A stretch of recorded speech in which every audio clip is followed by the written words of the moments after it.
Assalamualaikum dan salam sejahtera. Saya Nizamiah Asikin Muhammad Zugni dalam Dunia 11 Pagi.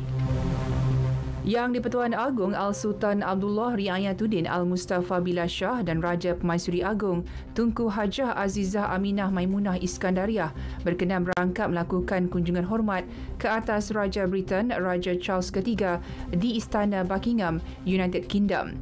Datuk Pengelola Bijaya Diraja Istana Negara, Datuk Seri Ahmad Farid Syamsuddin berkata, kunjungan hormat itu bersempena lawatan khas Seri Paduka Baginda berdua ke London bermula 10 Oktober lalu hingga Ahad ini. Dalam sesi kunjungan hormat tersebut yang di-Pertuan Agong antara lain menyentuh isu-isu hubungan dua hala kedua-dua negara termasuk isu alam sekitar.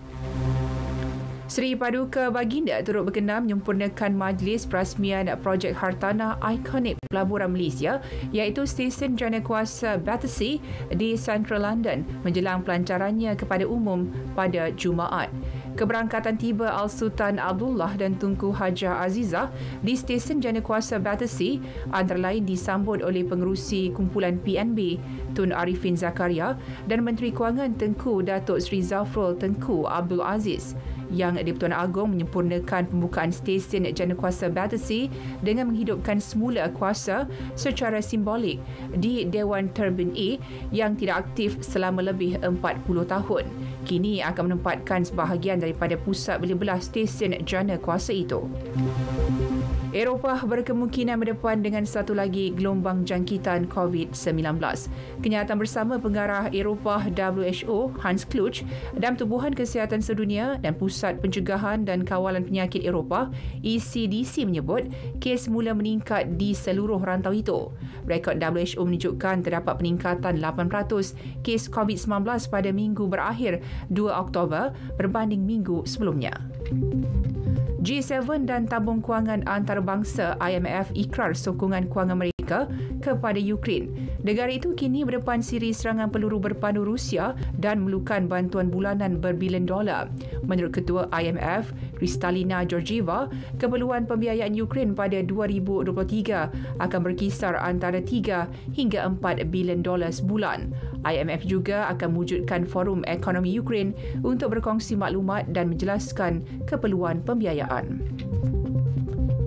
Dalam perkembangan sama, Perhimpunan Agong PBB mengundi secara besar-besaran bagi mengutuk pemilikan Rusia ke atas beberapa wilayah Ukraine. Resolusi itu diluluskan dengan 143 negara menyokong dan 5 menentang. 35 negara lagi berkecuali termasuk China, India, Afrika Selatan dan Pakistan. Ia antara lain menyeru semua agensi PBB dan agensi antarabangsa supaya tidak mengiktiraf sebarang perubahan yang diumumkan Rusia serta menuntut Moskow segera tanpa syarat membalikkan keputusannya. Populasi haiwan liar merosot hampir 70% dalam tempoh 50 tahun lalu akibat kemusnahan alam semula jadi. Laporan WWF menunjukkan 32,000 populasi lebih daripada 5,000 spesies mamalia, burung, amfibia, reptilia dan ikan turun dengan mendadak di seluruh dunia. Di kawasan yang kaya dengan biodiversiti seperti Amerika Latin dan Caribbean, kadar kehilangan populasi haiwan setinggi 94%, manakala di peringkat global berkurangan 69% sejak 1970. Bola sepak Liga Juara Eropah, Mohamed Salah menjadikan hat-trick terpantas dalam sejarah kejohanan itu apabila membantu Liverpool membelas Rangers 7-1 di tempat lawan.